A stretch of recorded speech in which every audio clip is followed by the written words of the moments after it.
All right. Are we good? Yes.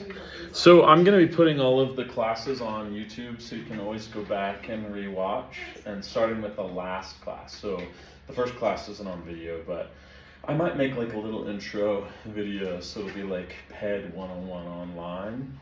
And then you can watch them all if you need to go back and review. Joy.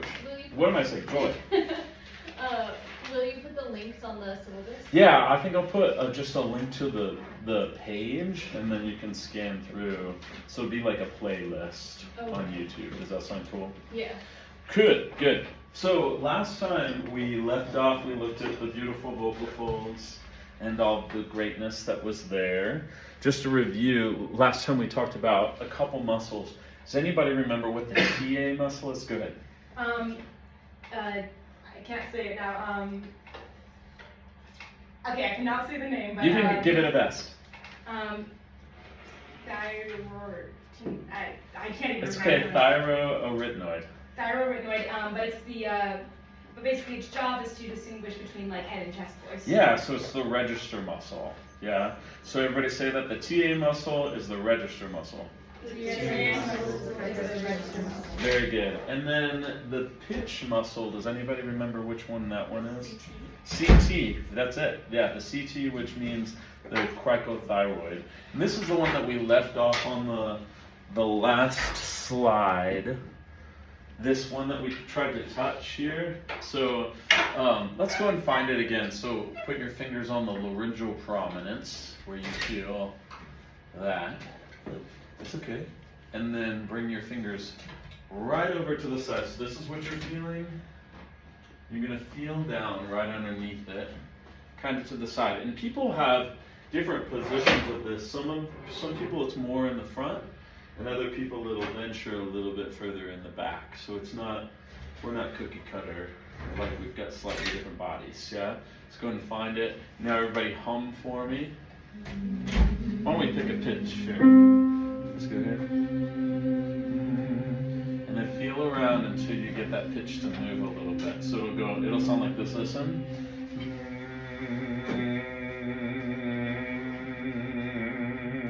Yeah, give it a shot.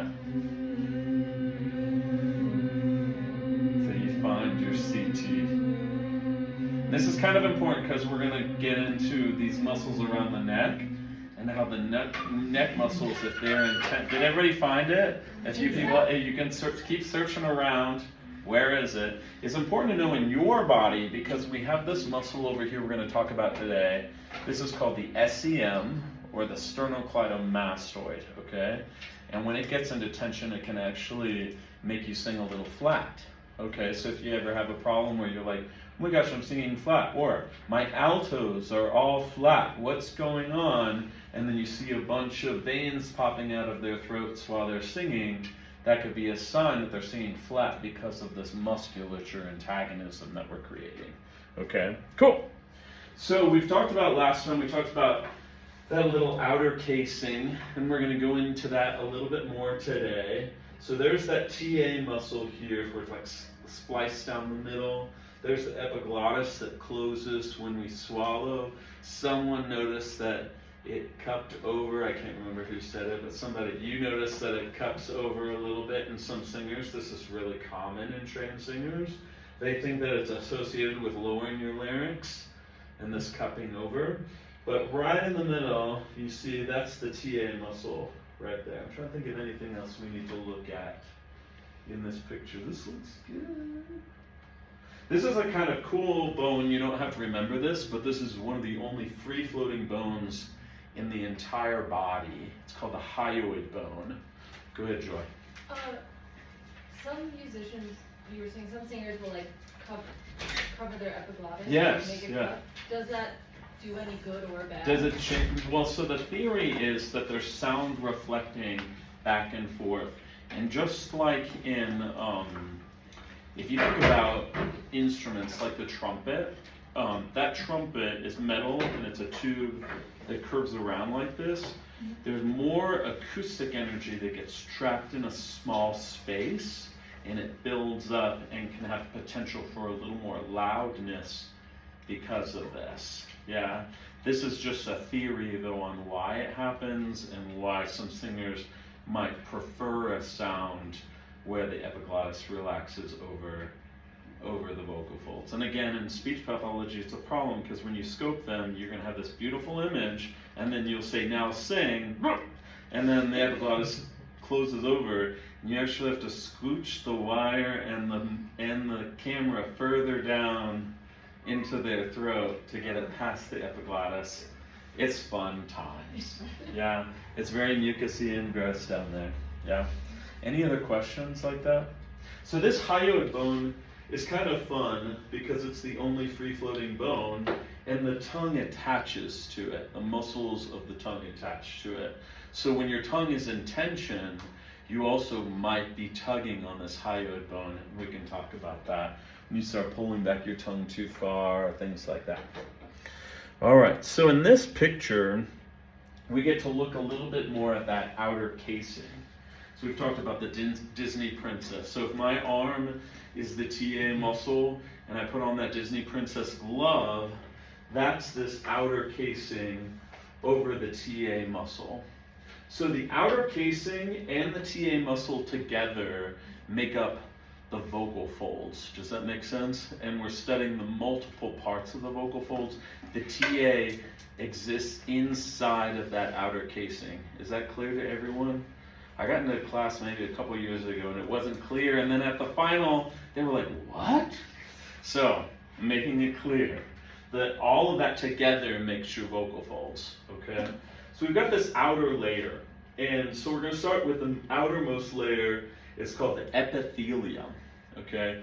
Now this epithelium is just like the material that's on the side of your cheek when everybody feel that slippery stuff on the side of your cheek? Sometimes you might go to the doctor and they might do a culture and they'll scrape a few of those cells off the side of your cheek. And the epithelium, that outer layer, is just like that. Now on a daily basis, as your vocal folds are rubbing together, the epithelium will wear down. Imagine if you could take your two cheeks and rub them together, or maybe if you've been doing a lot of talking, you might feel it's a little rough over there where your teeth, any of you have had braces and you get braces on for the first time, and it starts to feel, you can feel that tissue kind of wear down. It's very similar in that regard to the epithelium, okay? Then we've got this cool layer, it's called the lamina propria, okay? Now here's the dad joke. If you sing poorly, you'll be lamina inappropriate. Okay, you can laugh. Thank you for the pity laugh. The DMA students know when to pity laugh. So, this will just help you memorize it. One of my students made it up, so it's not me. I can't take that. She actually toured doing ragtime in her 20s, and she sang the Daddy's Son song. Which role is that? She was amazing at just crying. Her name is Melissa Rett. She went to get her master's at New York University or whatever. But she's one of those singers who can just cry and leave puddles every time she sings. I don't know how she does it, but that's how she got the role. Go ahead. I was taking notes and I just wanted to clarify. You were saying the vocal folds are the outer layer plus the, what's it called, sir? And including the lamina propria and the epithelium. Okay. Yeah, so it's that Disney princess glove. So the Disney princess glove is the epithelium and the lamina propria. Does that make sense? Yes, but it's that and it's the outer layer plus the TA. Plus the TA. Okay. And all of that makes the vocal fold. Got it. Does that make sense? Yes. Yeah, good to clarify.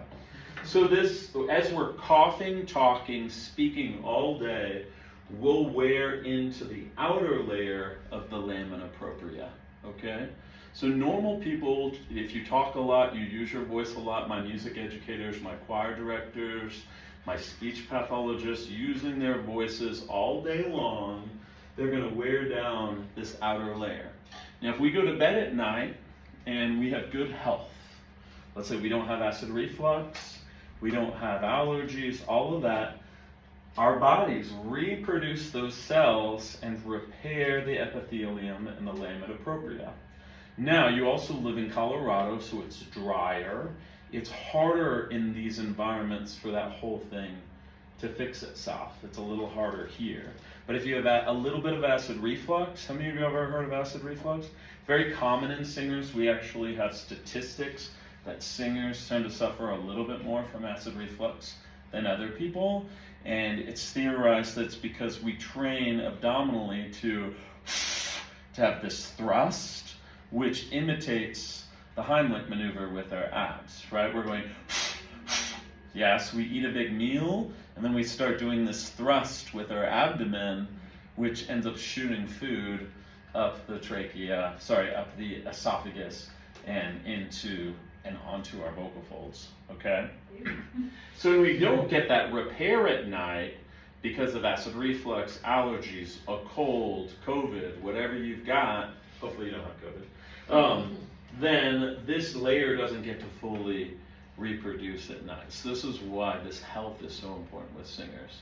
So if you can remember, it's lamina inappropriate to use vocal fry, to eat pizza at 11 p.m. and then lay down. That'll all hurt your lamina propria. Does that make sense?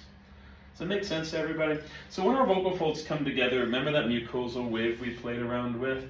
There's a certain amount of friction that's created when our two vocal folds come together. So just like if you rubbed your hands together for a while, you'd end up with skin follicles building up on your hands. And the same thing happens with these vocal folds. So if we have good hydration, maybe we're taking a little Mucinex, guaifenesin, we will have nice, it's like the oil of a car. It puts a nice sheen over there, which helps the vocal folds rub together longer without getting tired. I'm throwing a lot of information at you. Are you doing okay? Yeah? Any questions? Can you ask me some more questions? You feel like you're getting it? I feel like I am just trying to That's okay, I'm throwing a lot at down, you. just trying to catch up. No, you're doing great. You were saying that the epithelium repairs itself as you sleep, but it's same thing with the lamina propria. Yeah. They both do? Yeah. Okay, but if something prevents that, whether it's sickness or other things like acid reflux, then it makes it harder to sing the next day? Yeah, it makes it harder for that repair to happen. Okay. When we're coughing, our vocal folds are actually slamming together. When we clear our throat, we're not just clearing the mucus that's on our vocal folds, we're actually scraping off little portions of this epithelium and lamina propria. Okay, question and question. So the epithelium's on the outside and then the Yeah. so you say they wear away. So it's the epithelium goes away and then the lamina. Yep. So yeah. It goes it's you're creating. Yeah, Okay. it's kind of like the Earth's crust, and we're digging down into Yeah. it, and then we're trying at night. Our bodies are going, okay, let's refill up the hole. So tomorrow, someone will start digging again. Does that make sense? Yeah. So this has a lot to do with the longevity of the singer, and so when we learn how to, I'll come back to your question in a second. So if we can learn tactics to kind of preserve that epithelium and lamina propria, not just in the realm of okay, I gotta drink water, maybe I live in Colorado, there's a guy named Dr. King, he's our big laryngologist in Colorado and in Denver at the Alpine Ear, Nose, and Throat Center, and he has everybody doing half Mucinexes, even speakers all of the time, a low dose Mucinex because we live at high desert. And Mucinex helps thin the mucus, so it makes it easier on the vocal folds just as speakers, let alone singers, right? So if we have also tactics like vocal fry or hard glottal attacks, these start to scrape at the folds. Statistically, y'all know the fry sound. You've heard me do it, right? The ah, that sound, ah. That's me going, and we don't have feeler nerve endings there, so when I do it, it doesn't feel like I'm hurting myself. Does that make sense? We know from voice science that you can do that for about 30 minutes until we've worn in past the superficial layer of the lamina propria. So about 30 minutes you've wasted your epithelium and part of your superficial layer. The more you wear in, the harder it is for your body to repair the next day. So if you had a crazy long weekend of singing and you wake up on Monday and your voice is Yeah, you wore deep into that layer when you used your voice that way. Yeah, good question. All right, you were just talking about you were saying someone was like suggesting to like speakers and singers to like the half Mucinex thing Yeah. to kind of like help keep the mucus. Yeah, Like, yeah. I've actually been like recommended against like taking those kind of things because they can dry you out too. Is that like? Not Is there, like, a Mucinex, balance but of- decongestants. Mhm. And we actually will get into that more in this semester. In the PowerPoint, if you're like, what should I be taking, what I can't. I am Yeah. actually very curious. I'm gonna Yeah, learn yeah. about these. But if you want to go back to towards the end, and it'll talk about this. So Mucinex itself helps your body produce more mucus, and this layer is actually, we call it, remember the mucosal wave?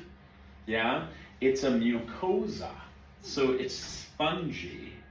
And when you take Mucinex, not Mucinex D, not a decongestant, not Sudafed, all of those other things. When you take Mucinex itself, the main ingredient is called guaifenesin. So that's in Robitussin and a number of other products. That actually helps your epithelium, helps your mucosa be more mucousy. Yeah. So people who do live in dry places like Arizona, Colorado, these places that are the air is very dry, he's recommending, Dr. King is recommending that you take a low dose Mucinex to help your folds have a little more longevity. That's interesting. I want to look at Yeah, that. definitely look into it. There's some good science we've learned even in the past 2 years about the cool stuff of guaifenesin and what it can do for the voice. So question back in the corner, then you, then Joy. Go for it. Yeah, I had two questions Good. and I can only remember one of them now. The second one was better. It's something I can ask another time because it's probably too much. I'm curious about what the actual action is of vocal fry and like what is happening when you do that. But Sure, no, I can get into that. So when you hear pitch, we get the mucosal wave. Okay? This is also important when we start talking about harmonics and these cool things like overtones and all of that. When our vocal folds come together like this, we actually get a harmonic series produced. When we're screaming, for example, or in the vocal fry posture, instead of the mucosal wave, we get this little flap like this. So when you're frying, there's a squeeze muscle that gets in there. There's also such a thing as called a relaxed fry versus a pressed fry, but they both cause this to happen versus the mucosal wave. Yeah, interesting, right? I can So see that's less gentle, yeah, for sure. Yeah. yeah, absolutely. So when people scream, you don't really hear a pitch, right? It can sound like multiple sounds. It's actually the overtone series that we create with a mucosal wave that makes the ear go, oh, that's an F sharp.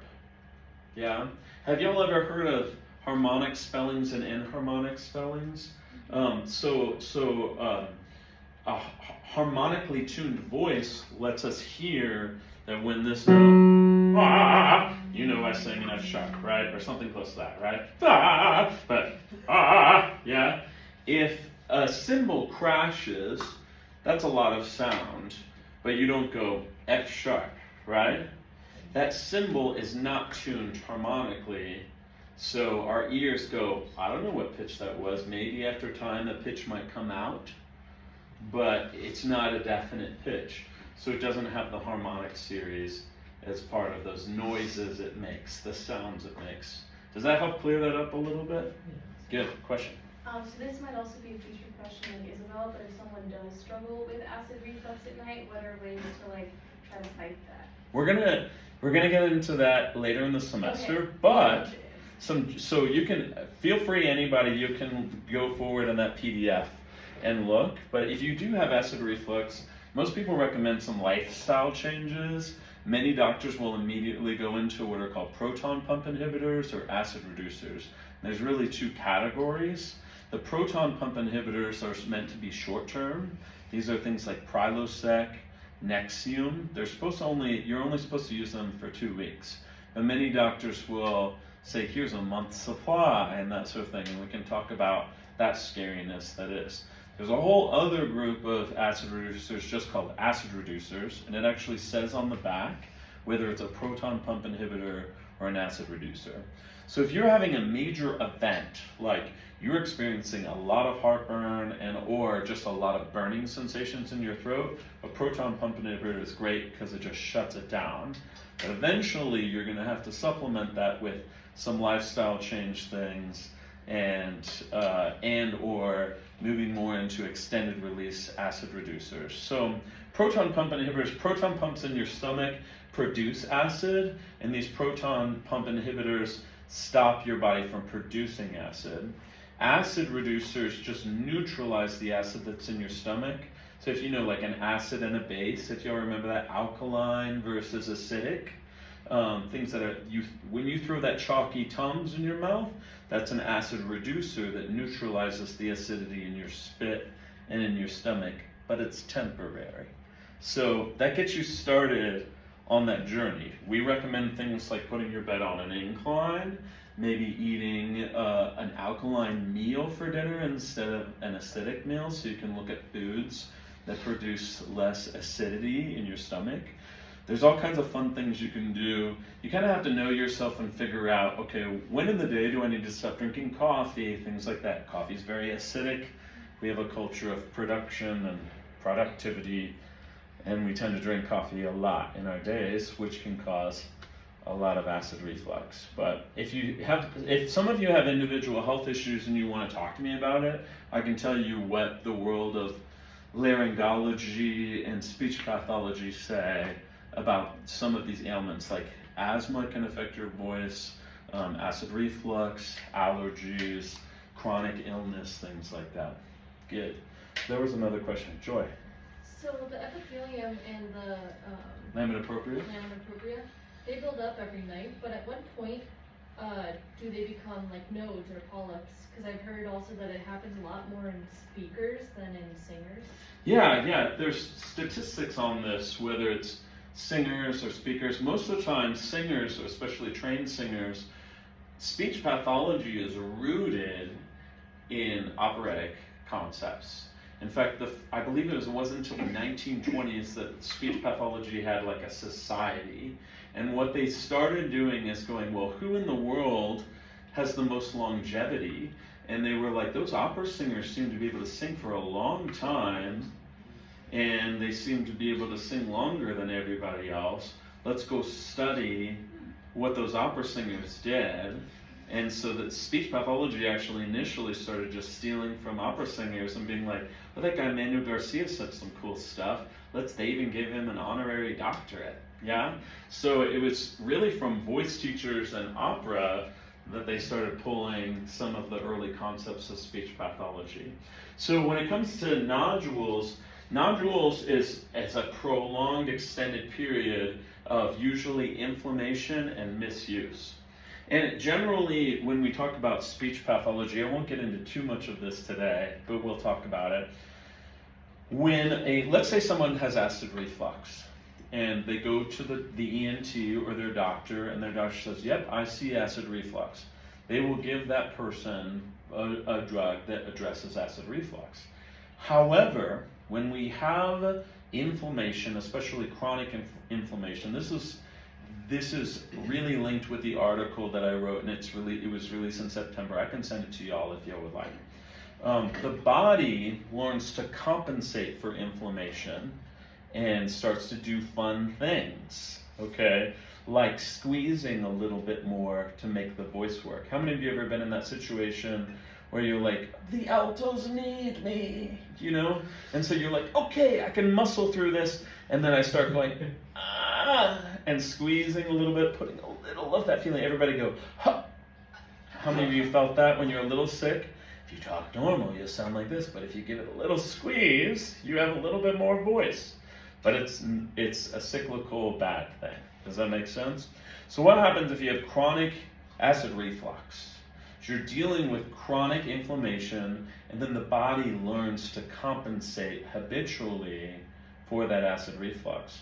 So you can throw the drug at it, but the body has learned this is what singing feels like, this is what talking feels like when they're squeezing. And then you start to see some of these singers or speakers, there's veins start popping out on the side of the neck. There is no reason for these muscles of the neck to get active in speaking or singing, but because of constant inflammation from allergies, acid reflux, or whatever, these muscles start to activate, and then they become habitual in the singing or speaking. Does that make sense? So you can throw all the drugs at it you want, but unless you retrain the instrument to become acclimated to not have these tensions, then you're stuck in a cycle of potentially getting nodules or polyps and things like that. I've gotten to work with a couple famous singers, and it always sucks because I can't tell anybody who they are. But we have a number of really famous pop singers that do really, really great things artistically, and they have to relearn how to sing in a way that allows them to still maintain the cool sound that's made them famous, while introducing these new concepts of health and longevity. And most of the time I get them while they're on tour. So I'll see them for 3 or 4 days while they sing at Red Rocks, and then I send them off. Send me a recording in a couple weeks and we'll see how it goes. But they are on tour and we're trying to fix pathologies on the run. Does that make sense? And it'd be very, very scary to try to deal with that kind of inflammation and hurt while people are saying, you've got to sing for 8,000 people next weekend, and you're having to rest your voice all week long to just sing two hours on the weekend. Does that make sense? So it'd be really scary if you're in that situation and you have to run off and have secret lessons with a voice teacher at CU Boulder and then go back to your concert hall. Does that make sense? But it does happen, and my former voice teacher, who June studied a little bit with at UNT, he works with famous singers as well. But we have to keep it all on the DL because of patient confidentiality. But I've met some cool singers, yeah? But you'll notice, how many of you ever noticed, some of you who have listened to pop singers, how many of you ever noticed that they sound sometimes a little different in the concert than they do on their recording? Some of that's, recording equipment, that sort of thing.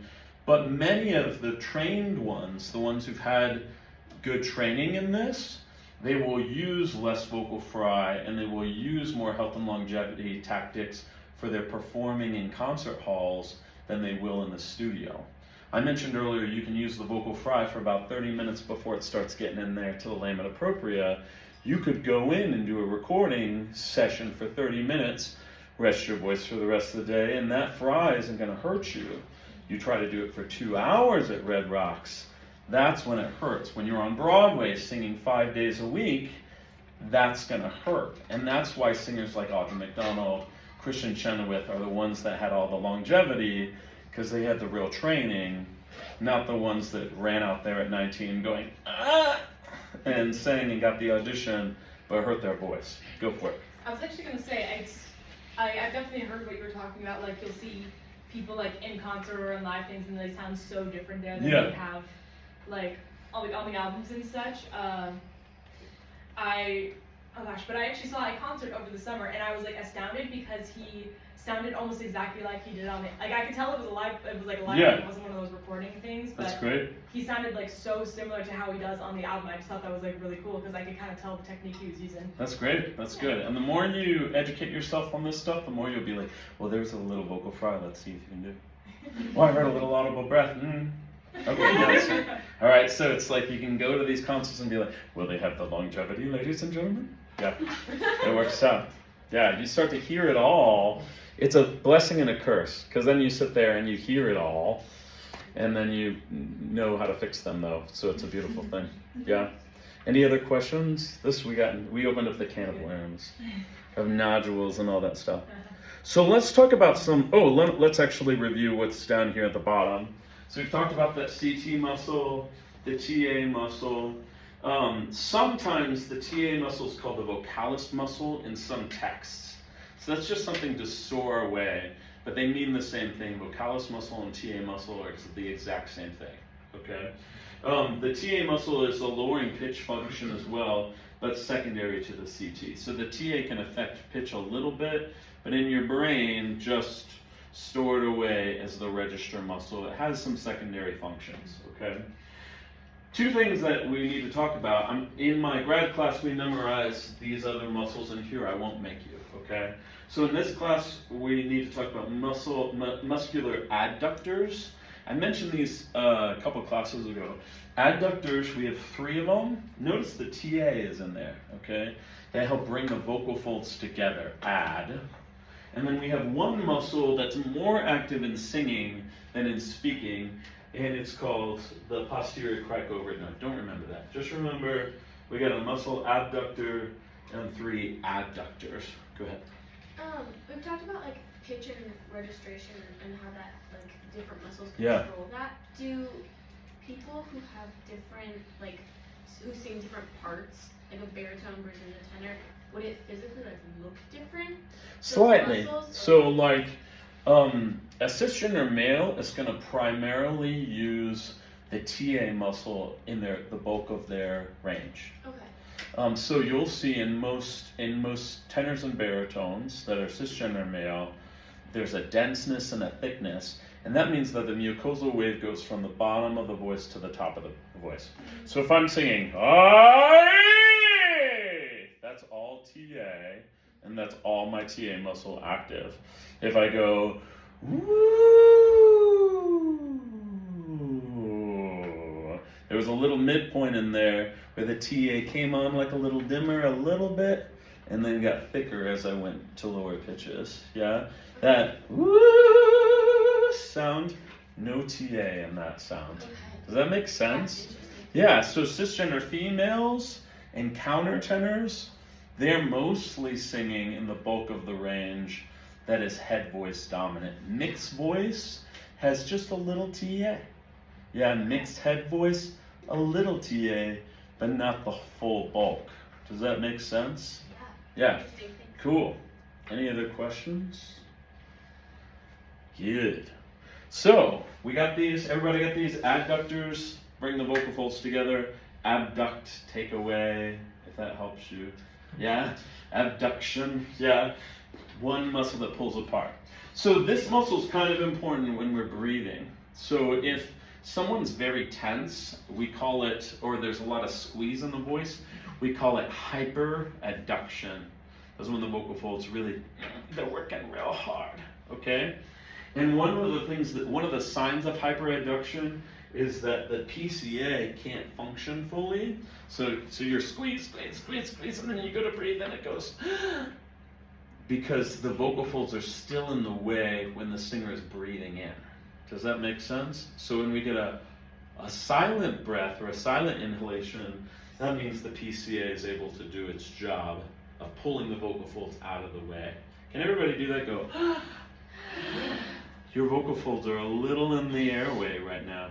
Yeah? How many of you ever felt that you sang a long phrase and then the stupid composer just gave you a 16th note to breathe, and then you got to sing another 12 bars and you might go to try to get the breath in. That little noise actually stops you from getting all the air that you want, and it can be a sign that you're hyperadducting.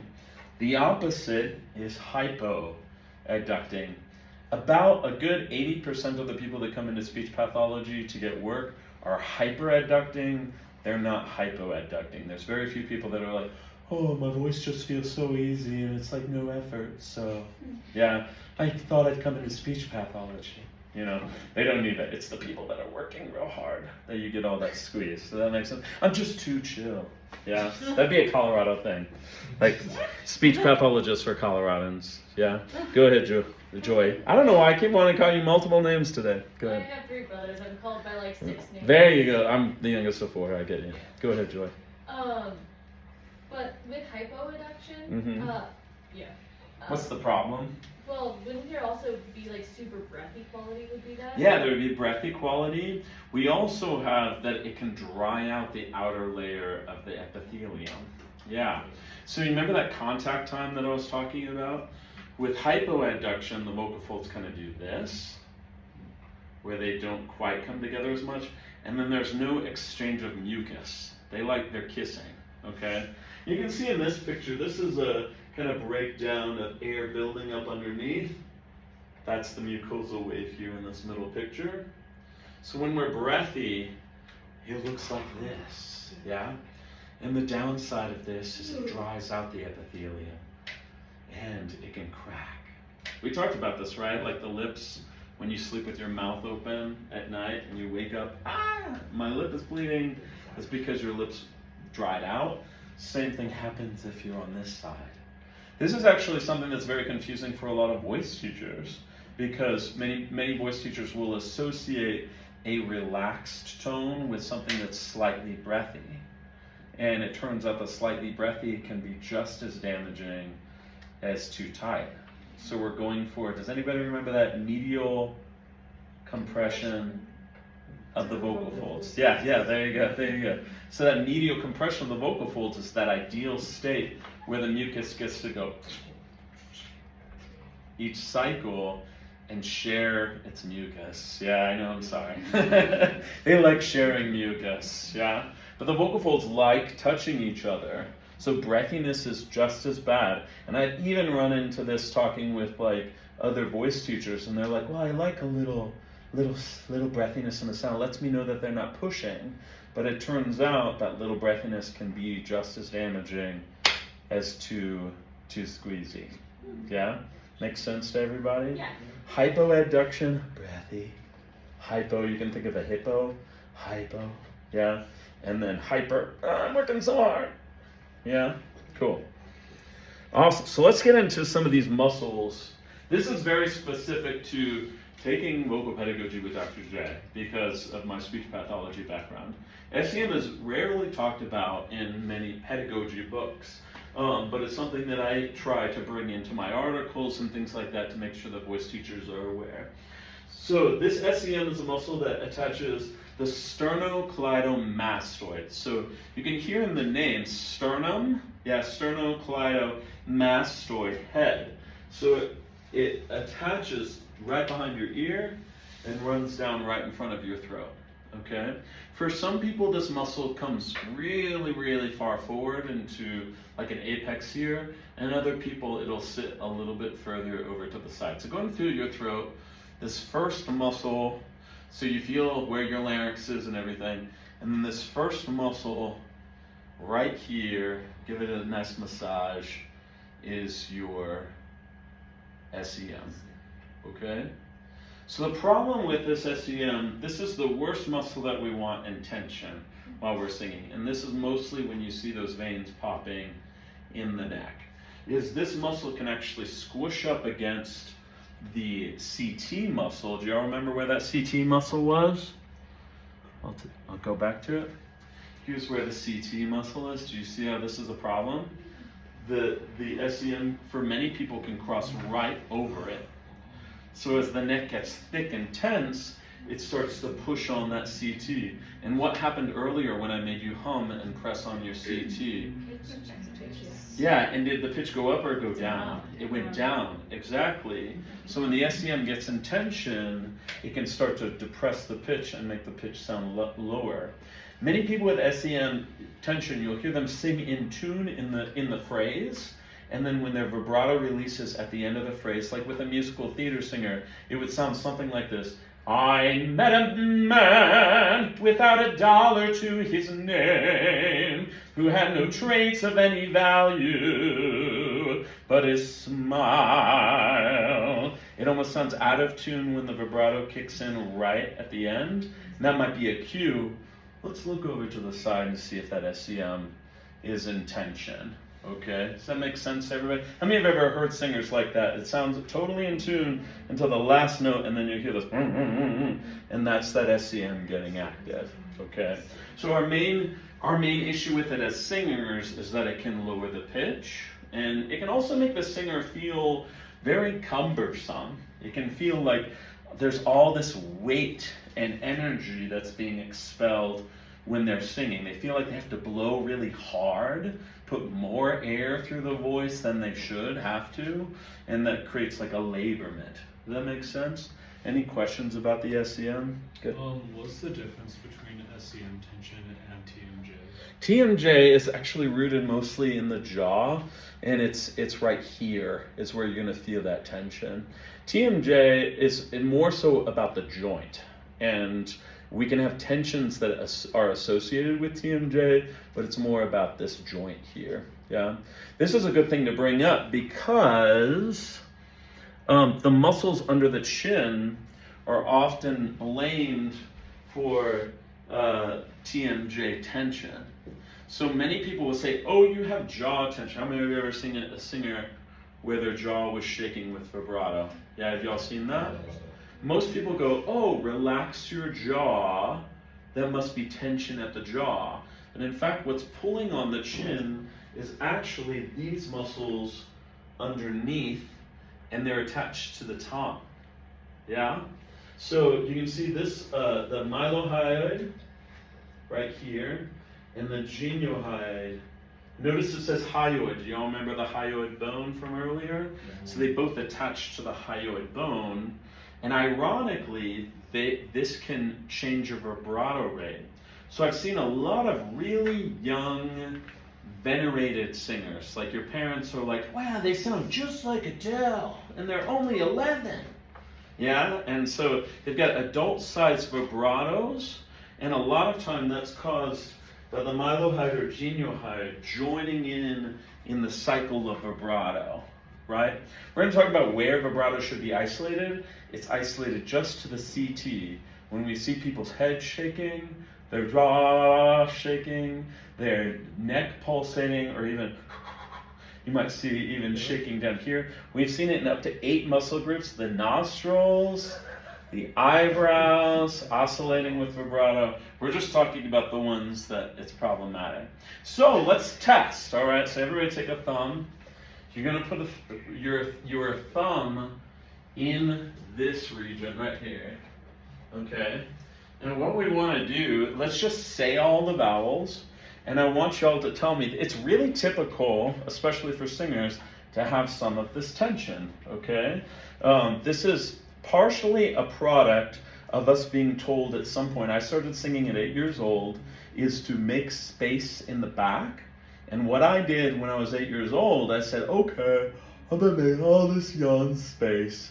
And I ended up depressing the back of my tongue, which put pressure on that mylohyoid muscle and caused it to start pulsing when my vibrato let go. When my vibrato let go at 12, it made an adult-sized vibrato, and everyone was like, ah, he's so mature, okay? But in fact, a vibrato at that age should be very central, very spinny, okay? So everybody jam that thumb under there. So we're gonna start with just speaking. What you're looking for is any vowel sound that makes your thumb go and push down. So if I do it wrong, you'll see that with my thumb. It'll push. So we're gonna go E, E, A, O, U. Yeah, ready? And go. E, E, A, O, U. How'd you do? Did you feel it all of the time? Did you feel every once in a while one go? Did anybody have a special vowel? What'd you feel? Ooh. Ooh. So ooh is where you felt it. Would you? I felt it on E, and then I was fine after that. And then you were like, stop it. And then you have got ultimate control. Stop that. Same as her. So you started it on E, and then as you went back to it, so so you might feel a little pressure, yeah. Even if I don't start with E, though, it's less, but it's still there. It's still there a little bit. So you just have a little bit of tongue depression associated with your E vowel, and you can talk to your voice teacher about that. Anybody else get any other fun vowels? The same. It's E and Oo. E's and Oo's, so these closed vowels for some of you. Got it. All right, so now we're going to do the real test, and you can all take this to your voice teachers and be like, oh, I noticed some things, okay? So put your hands under here. We're going to have the vocal pedagogy choir now, okay? So this is bass, tenor, alto, soprano, and we're going to go E, A, O, U. So we're doing reattacks to just see how she does. Okay, ready? And breathe. Good.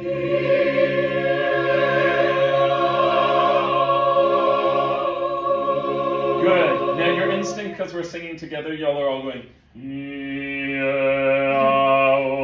I want, go and let your vibrato go. Imagine it's Brahms or a folk song. Ready? Here you go. Let your vibrato go, because that'll be the tell. Are you getting a secondary pulse? Okay, is it pulsing with your thumb? Ready and breathe. Good,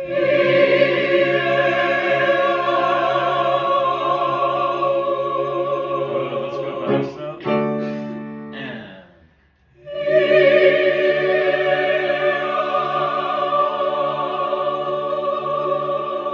very good, very good. So how many of you noticed less tension when you were singing? You noticed less on the E's. That's good. Good training, yeah. How many of you felt maybe a little bit of pulsing? You got some vibrato pulsing with that in it. You're not alone. This is all real. And I'll tell you, some of my most successful high school kids that I've worked with, they tend to have this because it makes them sound mature. You're the overachievers of the group. You're going, when the choir director said, more backspace, you went, yeah, I will have all the backspace. Yeah, and so, yeah, that's why y'all are here, right? So you're just like, I'm going to dedicate my life to music. You were the overachievers of the choir, doing everything. When they said raise your eyebrows were back here. You know what I mean? All of that stuff.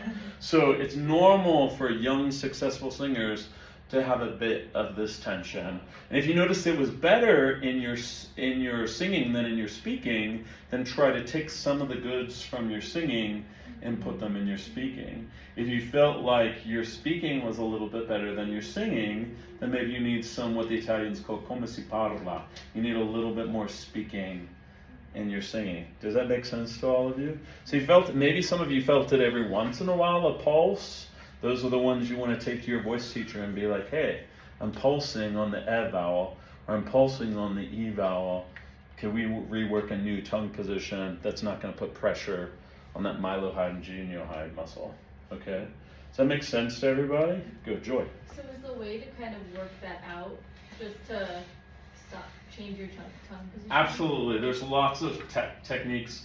In this class, we primarily focus on the why.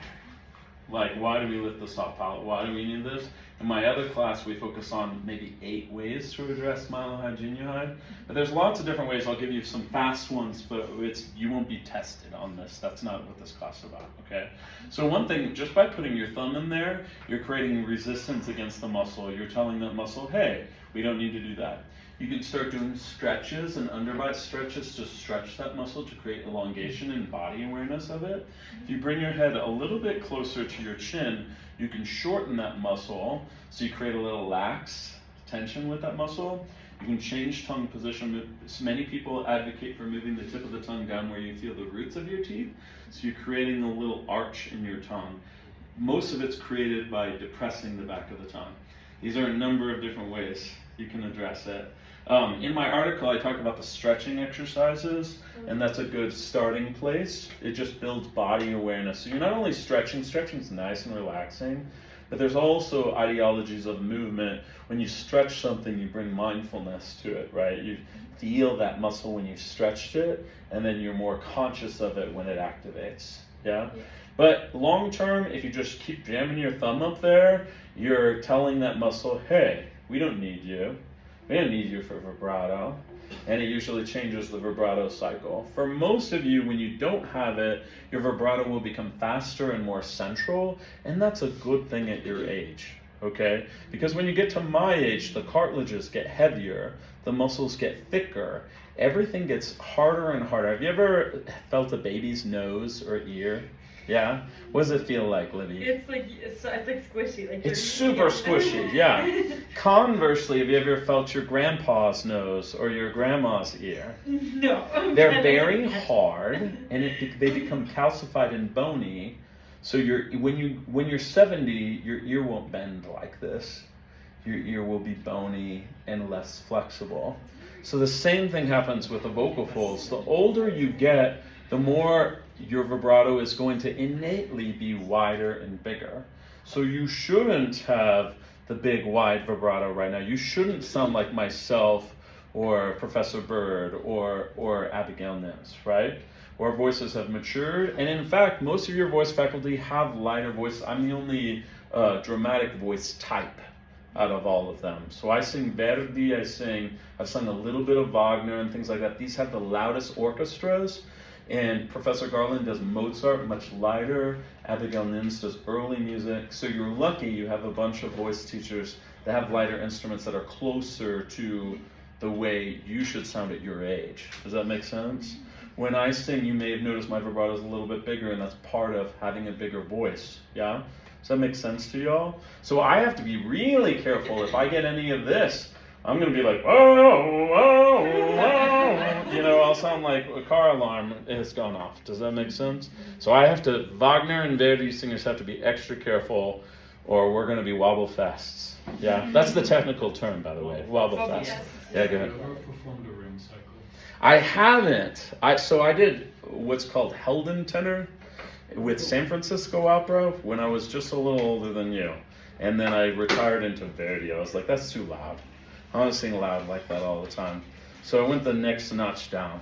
So I've done a lot of Verdi, Rigoletto, Otello. Rigoletto is my favorite role. Otello's the biggest role in the all baritone. Like you're just on stage the whole time. All of Act 2 for an hour. It's just you and other people coming in. Any last questions before I let you go? A lot of questions today. That's good. I like it. All right, go be great people.